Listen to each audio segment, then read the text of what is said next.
జ్ఞానేంద్రియాలు దేవుడు మనకు అనుగ్రహించాడు. మొత్తం చెప్పండి, ఎన్ని జ్ఞానేంద్రియాలు మొత్తం? 5. ఒకటి నాలుక, కళ్ళు, చెవులు, ముక్కు, చర్మము. జ్ఞాపకం చేసుకోండి, ఇది దేవుడు మనిషికి ఇచ్చిన జ్ఞానేంద్రియాలు. వీటి ద్వారా అంటే మనము ముందుకు కొనసాగుతూ ఉంటాం. దేవుని స్తోత్రం. మరి మొదట వారము నాలుక గురించి చెప్పాం. నాలుక మన శరీరంలో చిన్న అవయవం అయినప్పటికీ కూడా అది చాలా డేంజర్. దేవుని స్తోత్రం. ఈ నాలుక ద్వారా ఎంత భయంకరమైన పరిస్థితులు జరుగుతాయో గత వారము వివరించుకుని వచ్చాము. దేవుని స్తోత్రం. దేవుడు ఆ మాటలు విన్నప్పుడు ఒకవేళ దేవుడు నాతోనే మాట్లాడుతున్నాడేమని సరి చేసుకునే మనసు ఉండాలి. ఒకవేళ నా నాలుగు ఇటు రీతిగా ఉపయోగిస్తూ ఉన్నానేమో అని లోబడే మనసు ఉండాలి తప్ప నా కోసమే చెప్పారు పాస్టర్ గారు అని ఎప్పుడు కూడా అనకూడదు. దేవుడికి తెలుసు మన స్థితిగతులు, మనం ఏ స్థితిలో ఉన్నాం. నువ్వు ఎక్కడికి ఏం మాట్లాడుతున్నావు? నేను అన్ని కనిపెడతానా? ఎవరు కనిపెడుతున్నారు? దేవుడికి తెలుసు మన గురించి. కాబట్టి ఒకవేళ నీతో మాట్లాడేటప్పుడు దాన్ని ఏం చేయాలి? వెంటనే నువ్వు ఒప్పుకొని దేవుడి సన్నిధిలో నిన్ను సరి చేసుకునేవాడుగా ఉండాలి. దేవుడికి స్తోత్రం. హల్లెలూయా. మరి జ్ఞానేంద్రియాల్లో 2 అయిన కన్ను గురించి ఈరోజు దేవుడు మీతో మాట్లాడాలని అనుకుంటున్నాను. దేవుడి స్తోత్రం. కన్ను చాలా ప్రాముఖ్యమైనది ఈయన గుడ్డువారు చూడాలని ఆశపడతారు కానీ వారికి చూపు లేదు. దేవుడు మనం మహాప్రేమను బట్టి మన అందరికీ కూడా చక్కగా చూపునిచ్చాడు. దేవుడి స్తోత్రం. ఈ కళ్ళు ద్వారా ఈ ప్రపంచాన్ని చూడగలుగుతున్నాం, బైబిల్ చదవగలుగుతున్నాం, దేవుని కీర్తించగలుగుతున్నాం, పాటలు పాడగలుగుతున్నాం. దేవుడి స్తోత్రం. కాబట్టి ఈ కళ్ళును చాలా జాగ్రత్తగా మనము ఉపయోగించుకునే వారం ఉండాలి. జ్ఞానేంద్రియాల్లో ఇది ఒకటి. రెండోది కళ్ళు చాలా ప్రాముఖ్యమైనది. నీ కళ్ళు కానీ చెడిపోతే నీ దేహమంతా చెడిపోయినట్ల లెక్క. నీ కళ్ళు సరిగా ఉంటే నీ దేహమంతా సరిగా ఉంటుంది. దేవుడికి స్తోత్రం.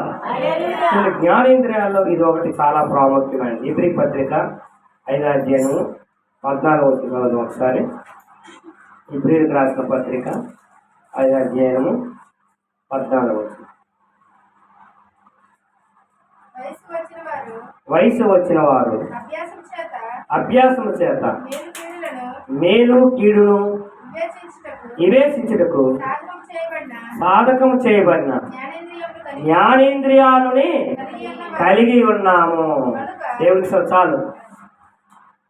ఇది మేలేదో కీడేదో మనకి ఎట్లా తెలుస్తుంది?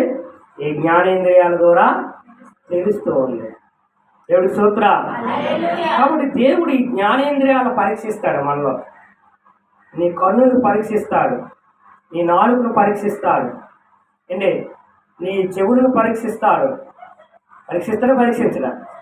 నీ కళ్ళు ఎట్లా పనిచేస్తున్నాయి, ఈ కళ్ళుతో ఏం చేస్తున్నావు, ఈ నాలుగుతో ఏం మాట్లాడుతున్నావు, ఈ చెవితో ఏం వింటున్నావు, దేవుడు పరిశీలన చేస్తాడట. చూడండి, ఇర్మియా గ్రంథము 11వ అధ్యాయము 20వ వచనంలో రాయబడిన మాట.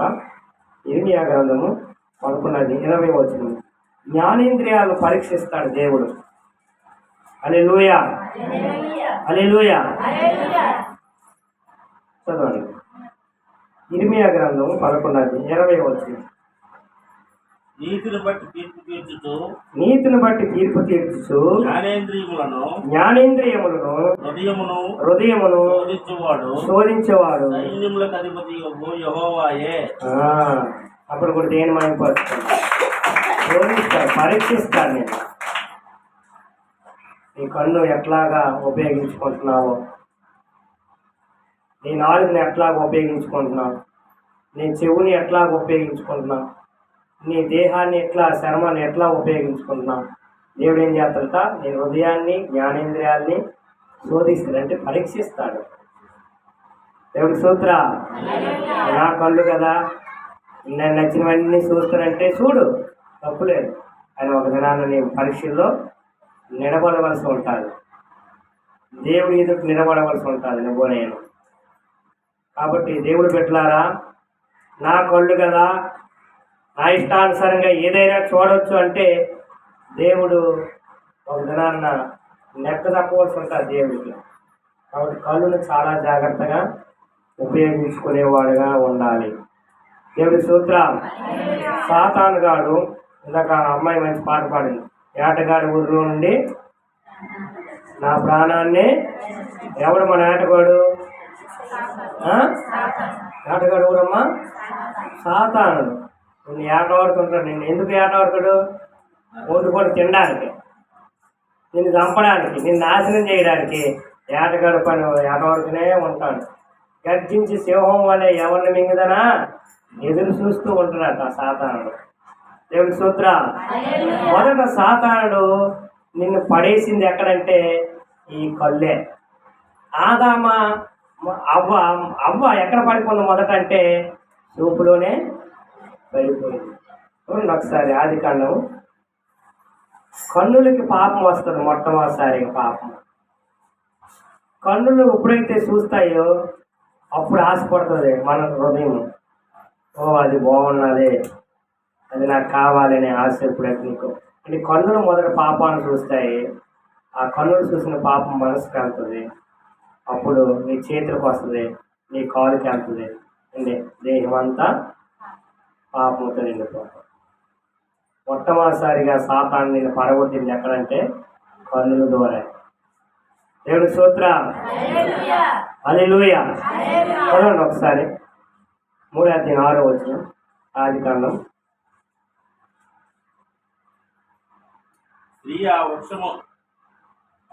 ఆహారముకు మంచిదియు, కన్నులకు అందమైనదియు, వివేకమిచ్చి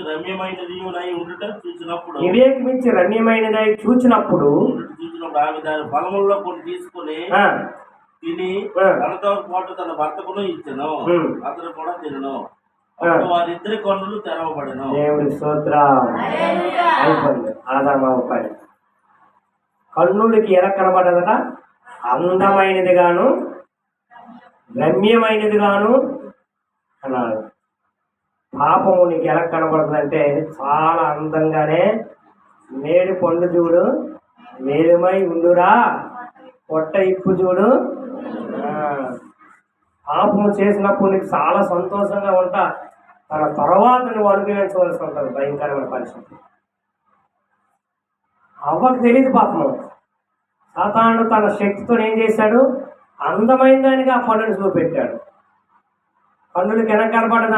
అవ్వ కన్నులకి అందమైనది గాను, చదవండి, వివేకమిచ్చే రమ్యమైనది గాను చూసినప్పుడు అది వారి కన్నులు తెరవబడ్డాయి. ఏం చేశారు? పాపంలో పడిపోయారు. దేవుడు చెప్పిన మాట వినలేదు వాడు. దేవుడు మాట వినకపోవడమే పాపము. సేవకుడు పని చెప్పినప్పుడు ఆ పని చేయకపోవడమే పాపం. అవిదైతే పాపం అంతే. దేవుడి సూత్రం.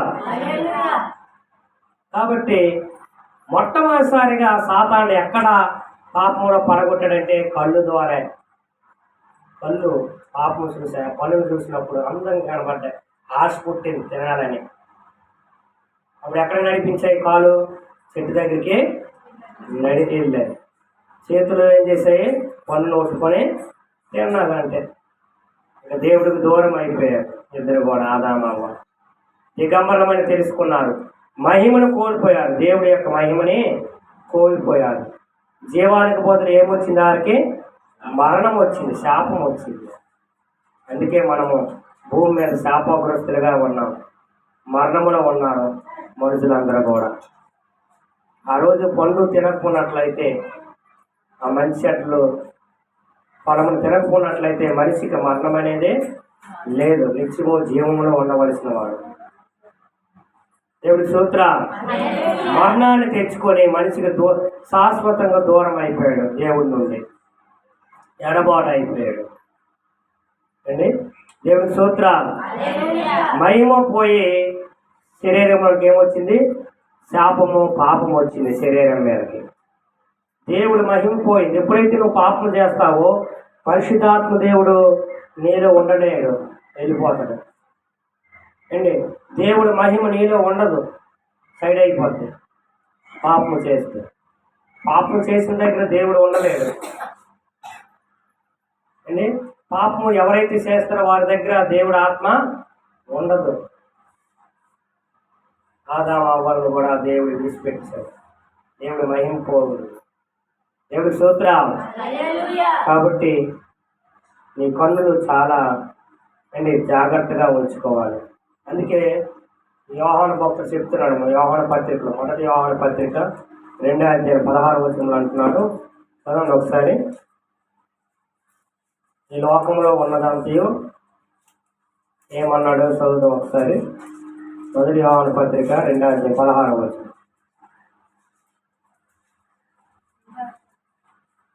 మొదటి యోహాను పత్రిక 2:16. లోకములో ఉన్నదంతయు అనగా శరీరాశియు అదుగో నేత్రాశియు జీవపడము ఇవి తండ్రి వల్ల పుట్టినవి కావు, అది సాధారణ లోక సంబంధమైనవి. దేవుడి సూత్ర. నేత్రాశ ఎక్కడి నుండి వచ్చింది? తండ్రి వల్ల కలిగింది కాదు, లోకం నుండి వచ్చింది. దేవుడి సూత్ర. కాబట్టి దేవుడు పెట్టారా, మీరు ఈ లోకాన్ని చూసి మోసపోవచ్చు. మీ కన్నులు మోసపోయే కన్నులుగా ఉండవద్దు. దేవుడి సూత్ర. మీ కన్నులు జాగ్రత్తగా ఉంచుకునేవాడుగా ఉండాలి. అందుకే యోబు భక్తుడు అంటున్నాడు, తన కన్నులతో నిబంధన చేసుకుంటున్నాడు. యోబు గ్రంథం 31వ అధ్యాయం 1వ వచనం చూసుకుంటే ఆయన అంటున్నాడు, ఆ భక్తుడు మహాభక్తుడు అంటున్నాడు, యోబు భక్తుడు చదవండి ఏమన్నాడు.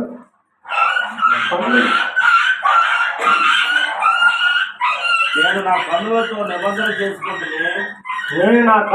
నిబంధన చేసుకుంటునే కన్నికులు నేను ఎలా చూసిదును, అలా చేసిన ఎడల పరమున దేవుడి ఆజ్ఞ ఏమగును, అలా చేసిన ఎడల పరమునున్న దేవుడి ఆజ్ఞ ఏమవును, సర్వశక్తిని స్వాస్థ్యం ఏమగును, సర్వశక్తిని స్వాస్థ్యం ఏమగును. చూసారా ఎంత భయపడుతున్నాడు యోబు. నా కన్నులతో నేను నిబంధన చేసుకొని ఉన్నాను, ఇక మీదట నేను కన్నికులను చూడను. ఎలా చూసిదును? ఒకవేళ చూస్తే సర్వశక్తిని స్వాస్థాన్ని ఏటిచ్చాడు మనకు? స్వాస్థ్యాలుగా పరలోకం ఇచ్చాడు. పరలోకాన్ని కోల్పోతాం. దేవుడి దగ్గర యుగాలు ఉండే ఆ గొప్ప మహిమను కోల్పోతాను. దేవుడి సూత్రాలు. హల్లెలూయా. అందుకే యోబు భయపడుతూ అంటున్నాడు, తన కన్నులతో నిబంధన చేసుకుంటున్నాడు. ఏమన్నాడు? నా కన్నులతో నేను కన్యకులను ఎలా చూసిదును. ఉన్నారా యవనస్తులారా? జాగ్రత్త.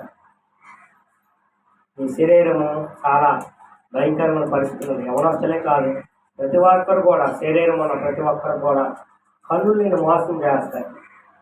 కంట్రోల్లో ఉంచుకోవాలి. యోబు అంటే భక్తుడు ఏం చేసుకున్నాడు? నిబంధన చేసుకున్నాడు కన్నులతో.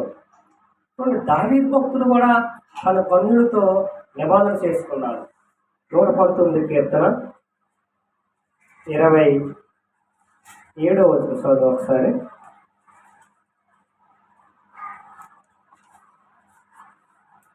ముప్పై 37వ వచనం. వ్యర్థమైన వాటిని చూడకుండా నా కన్నులను తిప్పివేయము. దేవుడి స్తోత్రాలు. వ్యర్థమైన దాన్ని చూడకుండా నా కన్నులని తిప్పివేయము. అండి సినిమాలన్నీ చూసేయడము, టీవీలన్నీ వచ్చినవన్నీ చూసేయడము, సెల్ ఫోన్లన్నీ చూసేయడము, చూడరాని కూడా మన కన్నులు చూస్తూ ఉన్నాం. అందుకే దావీదు అంటున్నాడు భక్తుడు, వ్యర్థమైన దాన్ని చూడకుండా నా కన్నులని తిప్పివేయము. నీ మార్గంలో నడుచుకున్నట్లుగా నన్ను బ్రతికించుము. వేసారు ఎప్పుడైనా ప్రార్థన? ప్రభువా, నేను వ్యర్థమైన చూడకుండా నా కన్నులు తిప్పివేయి నాయన, నీ మార్గంలో నడుచుకున్నట్లుగా నన్ను బ్రతికించు అని ఎప్పుడైనా ప్రార్థన చేస్తారు. ఎంత మంచి ప్రార్థన అండి. అలాంటి ప్రార్థన చేయం మనం. అది కావాలి ప్రభు, ఇది కావాలి ప్రభు. ఇప్పుడు ఇదే ఏడుపు దేవుడి దగ్గర. దేవుడికి స్తోత్ర. మనం స్థిరంగా ఉన్నాము, దేవుడి నుండి అన్నీ కావాలంటాము. దేవుడికి ఏం కావాలో ఎప్పుడైనా ఆలోచన చేసావా? నీకేం కావాలో ఎప్పుడు అడుగుతుంటాయి తప్ప దేవుడు నువ్వు ఎట్లా ఉండాలో, దేవుడికి ఏం కావాలో ఎప్పుడైనా ఆలోచన చేసావు? దేవుడి మనసుని అట్లాగే ఆలోచన చేయండి. కానీ చూడండి ఎంత గొప్పగా ప్రార్థన చేస్తాడు. ప్రభువా, వ్యర్థమైన దాన్ని చూడకుండా నా కన్నులని తిప్పివేయము, నీ మార్గములో నడుచుకున్నట్లుగా నన్ను బ్రతికించము. అద్భుతమైన ప్రార్థన అండి. నీ మార్గములో నడిచినట్లు నన్ను బ్రతికించవా అని ప్రార్థన చేస్తున్నాడు. దేవుడికి స్తోత్రం. ఎందుకంటే దావీదు ఆ ప్రార్థన చేశాడు. వ్యర్థమైన దాన్ని చూసే కొన్ని సంవత్సరాలు కూడా దేవుడికి దూరం అయిపోయాడు. తను ఎంత నష్టపోయాడో దావీదు జీవితంలో రియల్గా చూశాడు. పాపం చేయడం వల్ల 4 కొడుకులు చచ్చిపోయారు, ఒక కూతురు చెరపబడ్డాలి, తన కుటుంబంలోనే యుద్ధం జరిగింది, కొడుకులే కొట్టుకొని చచ్చిపోయిన పరిస్థితి ఏర్పడ్డాలి. అంటే అన్నతోనే బలవంతం చేయబడ్డాడు కూతురు. ఎంత మనోదుఖాన్ని అనుభవించాడు దావీదు తెలుసా? కారణం ఏంటి తెలుసా? తాను చేసిన పాపం వల్లనే దావీదు జీవితంలో భయంకరమైన వేదన అనుభవించాడు. ఎవరు అనుభవించలేని ఇన్ని గొప్ప వేదన కూడా వెళ్ళాడు దావీదు ఆ పాపం చేయడం వల్ల. పాపం నిన్ను పట్టుకుంటున్నాడు జనాన్ని. అంత తీవ్రతమైన కలిగినది పాపం అంటే, భయంకరమైనది. చేసినప్పుడు నువ్వు బాగా ఉండగానే కానీ శిక్షను అనుభవించవలసి ఉంటుంది. దేవుడి స్తోత్రం. హల్లెలూయా. అందుకే దావీదు బాగా తెలుసు కాబట్టి ఈ మాట వాడుతూ ఉన్నాడు. వ్యర్థమైన దాన్ని చూడకుండా నా కన్నులని తిప్పివే, నీ మార్గంలో నడుచుకున్నట్లుగా నన్ను బ్రతికించవు ప్రభువా, నన్ను బ్రతికించవా అని ప్రార్థన చేస్తూ ఉన్నాడు. మనం కూడా అట్లాగనే ప్రార్థన చేయాలి. దేవుడి స్తోత్రం. హల్లెలూయా. యోబు భక్తుడు అంటున్నాడు, నేను కన్యకులను ఎట్లా సూచితును, ఇదిగో నా కన్నులతో నేను నిబంధన చేస్తున్నాను. ఒకవేళ చూస్తే సర్వశక్తులు స్వాస్థ్యాన్ని నేను కోల్పోతానే భయపడుతూ ఉన్నాడు. దేవుడి స్తోత్రం. అందుకే వారు మహాభక్తులయ్యారు, గొప్పవారయ్యారు. కాబట్టి దేవుడు పెట్టారా, కన్నులను చాలా జాగ్రత్తగా మనము కాపాడుకునేవారుగా ఉండాలి. కంటి చూపులో రకాలు ఉన్నాయి. 3 రకాలైన కంటి చూపులు ఉన్నాయి. దేవుడి స్తోత్రాలు. చూపుల్లో రకాలు ఉన్నాయి. ఒకటి వాల్ సూపు. ఏ సూప్ అండి? Wall soup. చూడడానికి చూస్తుంటారు కొంతమంది. పాపం అండి అమ్మాయి అబ్బాయికి వెళ్ళినప్పుడు ఎలా చూస్తారండి? చూసి చూడనట్లు అండి. ఉపాధి ఎలా చూస్తారు? కుర్రాలండి, నువ్వు చూడాలా? కుర్రాలు సైకాలజీ. దేవుడికి స్తోత్రం. నువ్వు మంచివాడు. దేవుడికి స్తోత్రం. హల్లెలూయా. చూసి చూడనట్లుగా చూస్తారట. వాల్ సూప్ అంటారు దాన్ని. చూడండి ఒకసారి వాక్యంలోకి వెళ్దాం. యెషయా గ్రంథము 3:16 చదువుదాం ఒకసారి. యెషయా గ్రంథం 3:16.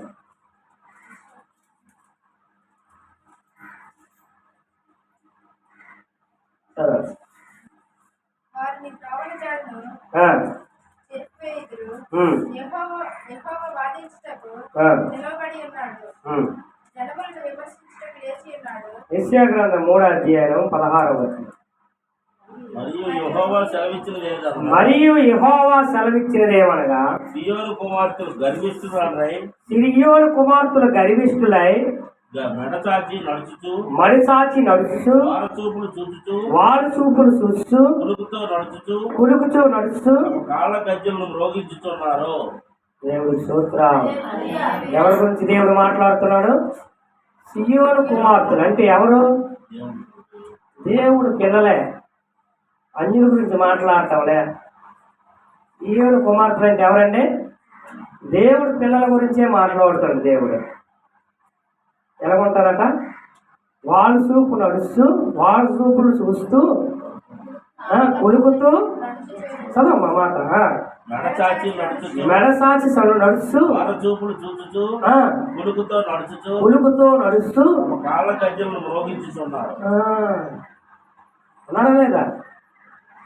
ఏమైతే దేవుడి పిల్లలు అంటారు. మన చూపు ఎలా ఉంది, మన నటక ఎలా ఉంది, మన ప్రవర్తన ఎలా ఉంది, మనం బైబిల్ చదివితే లోకం మనలో చదువుతుంది.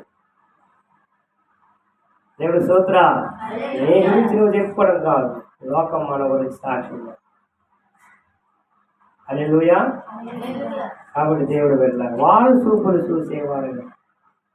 ఈ రోజుల్లో యవనస్తులు అయినా నడివాల్సిన వయసుతో పరిమితం లేదు, యవనస్తులు అనడానికి లేదు. ప్రతి ఒక్కరు కూడా అదే స్థితిలో ఉన్నారు. దేవుడు వెళ్ళాడు. చూడండి, లేవీ గ్రంథంలో ఎట్లా ఉండకూడదో అట్లాగే ఉంటున్నాం. చూడండి, లేవీ గ్రంథం 19వ అధ్యాయం 27వ వచనం. లేవీ గ్రంథము 19వ అధ్యాయం 27వ వచనం. ఈ రోజుల్లో యవనస్తులు ఎంత ఆకర్షణీయంగా తయారవుతున్నారంటే, దేవుడు పిల్లలైన కొన్ని చెప్పుకున్న వారు అంటే తల్లిదండ్రులు కూడా మండించరు. ఎట్లా ఉండకూడదమ్మా, మనం దేవుడు పిల్లలని. దేవుడు మన ఆకాశం మీద ఉన్నాడు. దేవుడు ఒక నిబంధన ఇచ్చాడు మనకి. మనం చాలా జాగ్రత్తగా ఉండాలని తల్లిదండ్రులు కొన్నిసార్లు గర్దించాలి పిల్లల్ని. చూడండి, లేవీ గ్రంథము 19వ అధ్యాయం 27వ వచనం. నీ నుదుటి వెంట్రుకలు గుండ్రంగా కత్తిరింపకూడదు. నీ గడ్డపు పక్కన గొరకకూడదు. చచ్చిన వారి కొరకు మీ దేహం చీరుకొనకూడదు. చచ్చిన వారి కోసం నీ దేహాన్ని చీల్చుకోకూడదు. పచ్చబొట్లు మీ దేహానికి పొడుచుకొనకూడదు. పచ్చబొట్లు నీ దేహానికి పొడుచుకోకూడదు. ఏం చేస్తున్నారు ఇప్పుడు? కటింగ్లు చూడండి ఎలా ఉన్నాయి, గుర్తడం లేదా? ఎంత దూరం అండి, చుట్టూ గుండి చేసేస్తారు. దేవుడి బిడ్డలు అట్లా ఉండవచ్చా? తప్పండి. అయ్యా, మన దేవుడి పిల్లలమయ్యా, లోకస్తులుగా ఉండొద్దు. లోకస్తుల కటింగ్ లాగా నీ కటింగ్ ఎందుకయ్యా? దేవుడు నామానికి ఆమానం వస్తుంది. బైబిల్ ఒట్టుని వెళ్తా కదా నువ్వు, అమ్మాయిలకు అబ్బాయిని చెప్పండి ఏమంటుంటే దేవుడి వాక్యం మన చదవండి.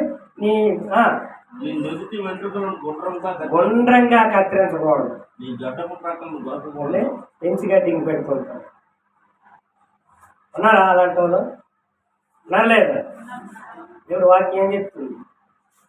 ప్రతి దానికి కూడా జవాబు ఉంది బైబిల్లో. ఎట్లా ఉండాలి, ఎట్లా ఉండకూడదు.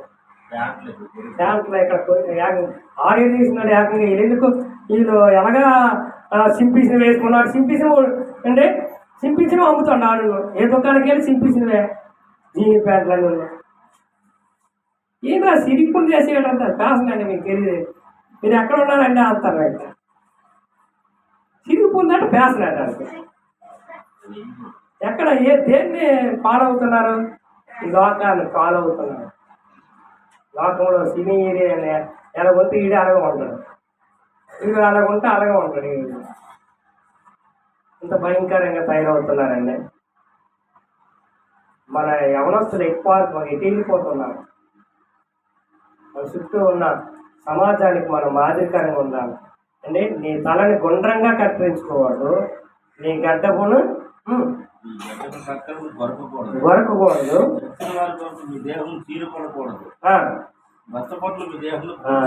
ఇది ఇంపార్టెంట్. ఆడవాళ్ళు పచ్చబొట్లు వేసేసుకోవాలి. దేవుడు ఇచ్చిన దేహాన్ని నీకున్న అధికారం ఏంటి? పచ్చబొట్లు వేయొచ్చా?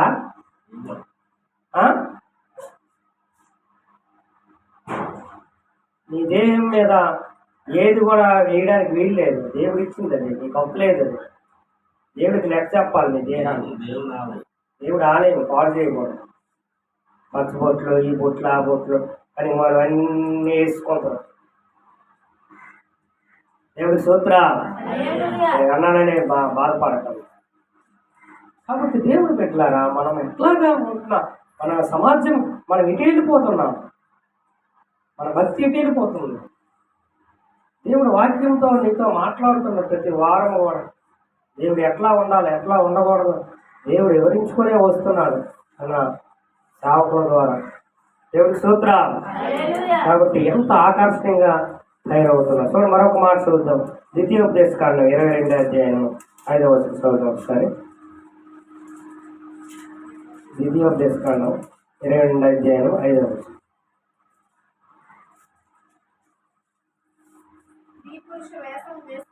స్త్రీ పురుషుడి వేషం వేసుకోకూడదు, పురుషుడు స్త్రీ వేషము ధరించుకోకూడదు. దేవుడు అసహ్యిస్తాడు. ఎలా ఉన్నారు? అమ్మాయికి బట్టలు తీసుకున్నప్పుడు అమ్మాయిని డ్రెస్సులు తీసుకుంటే జీనీ ప్యాంట్లు ఎందుకు, నీకు టీ షర్ట్లు ఎందుకు? పురుషుడు స్త్రీ వేషం వేయకూడదట, స్త్రీ పురుష వేషము ధరింపకూడదు. ఒకవేళ అలా ఉంటే దేవుడు ఏం చేస్తాడట? అసహించుకోండి. ఏమంటే ఏంటి? అసహించుకుంటాడు దేవుడు.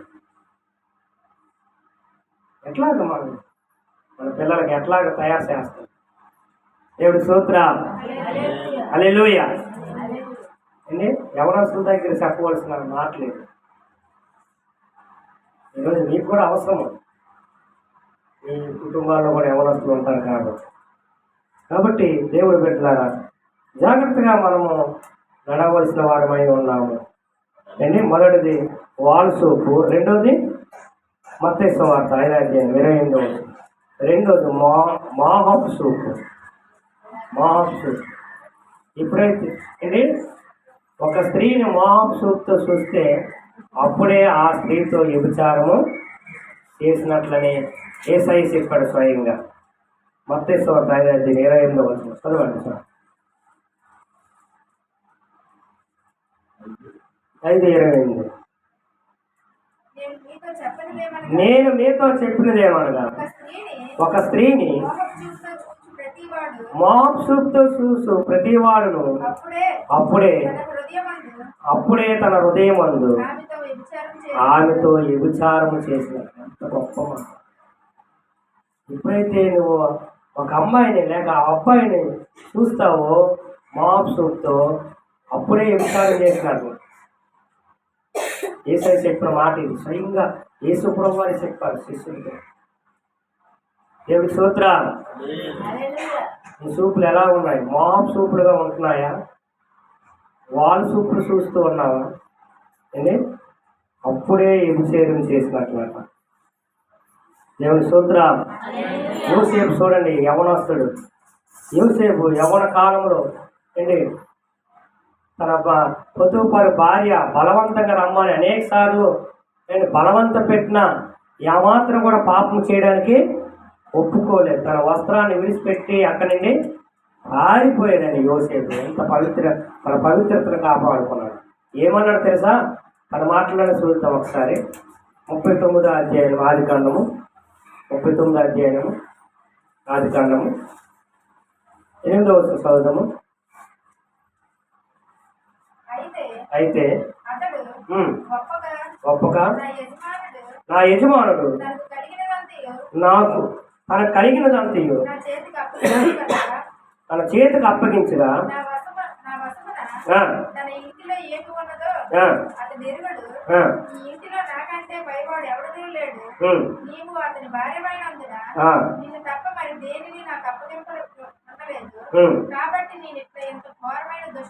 నేను ఎట్లా ఇంత ఘోరమైన దుష్కార్యములు చేసి దేవునికి విరోధముగా పాపము చేసి పాపం మూట కట్టుకుందని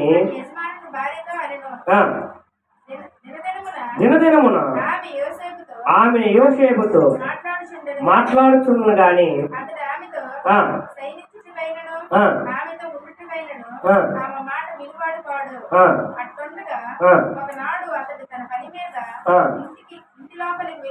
ఇంట్లోకి వెళ్ళినప్పుడు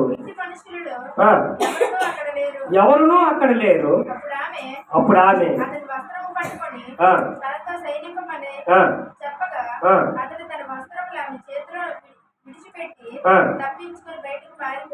అప్పుడు కూడా దేనిమైపోతుంది. దినదినము శోధిస్తూ ఉంది. దినదినము ఏంటి యోసేపుని అడుగడుగు ఇసికిస్తూ ఉంది తనతో పాపం చేయమని.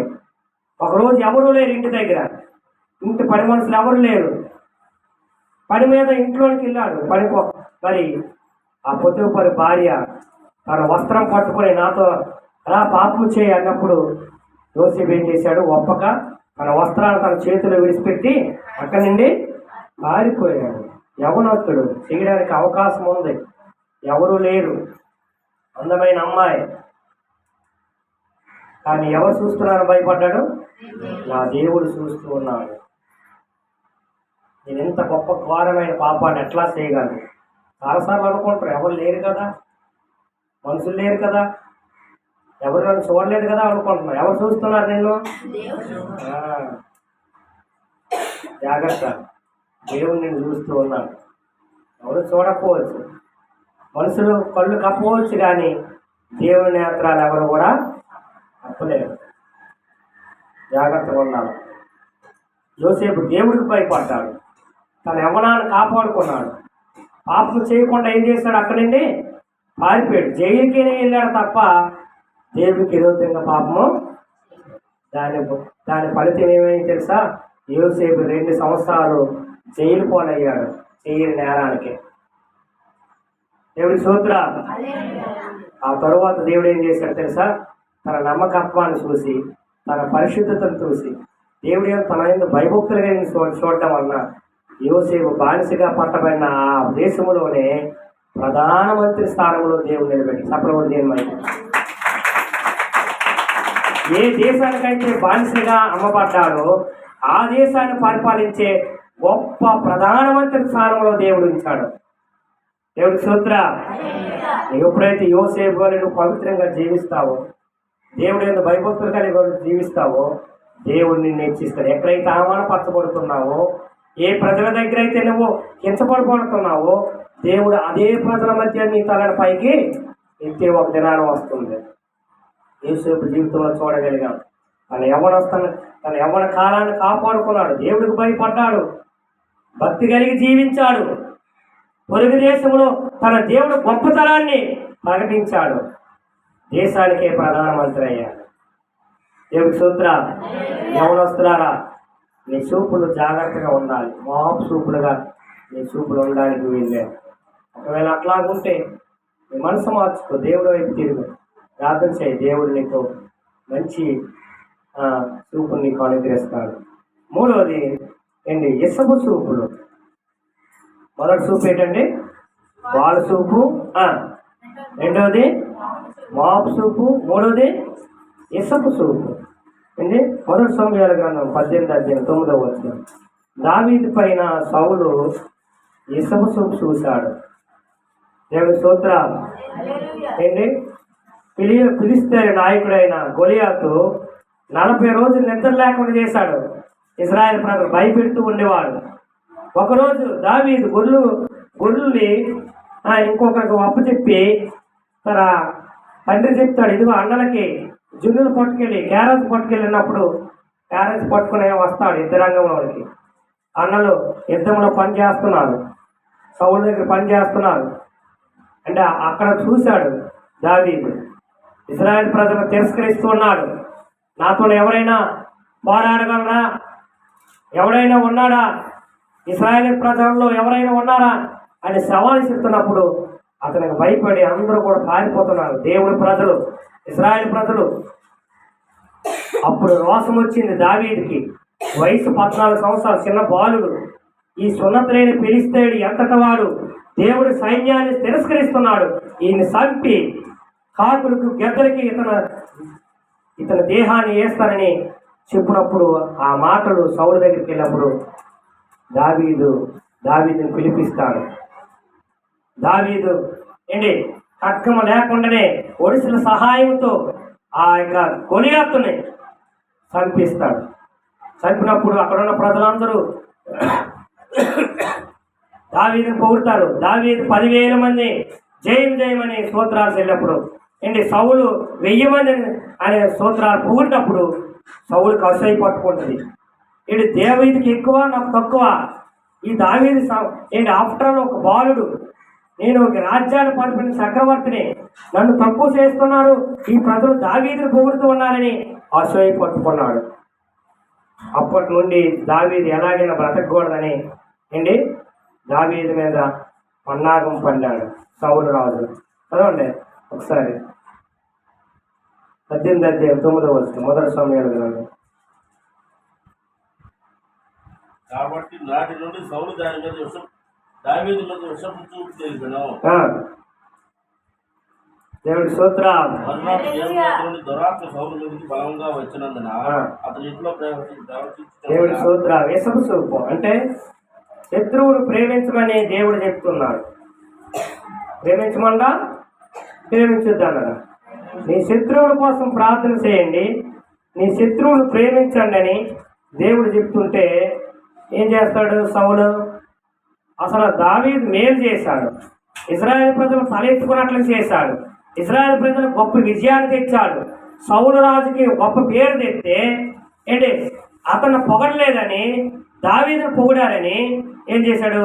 దావీదును చంపడానికి ప్రయత్నించాడు. ఆ రోజు నుండి ఇసపు చూపు చూశాడు దావీదు మీద. దేవుడి స్తోత్ర. సన్మానం చేయవలసిన వాడు, మెచ్చుకోవలసిన వాడు ఏం చేశాడండి? తన పొగడలేదని దావీదును చంపడానికి ప్రయత్నించాడు. దేవుడి స్తోత్ర. శత్రువును ప్రేమించేవారుగా ఉండాలి మనం అని దేవుడు వాక్యం చెప్తుంది. మత్తయి సువార్త 5వ అధ్యాయం 43, 44 వచనంలో దేవుడి వాక్యం చెప్తుంది, నీ శత్రువుల కోసం ప్రార్థన చేయము, నీ శత్రువులని ప్రేమించుము అనే మాట యేసుక్రీస్తు వారు చెప్పారు. సిలువలో యేసయ్య కూడా శత్రువుల కోసం ప్రార్థన చేశాడు, క్షమించాడు ఆయన. దేవుడి స్తోత్ర. చదవండి ఒకసారి 5వ అధ్యాయము 43, 44 వచ్చిన మత్తయి సువార్త. నీ పొరుగు వారిని ప్రేమించుము.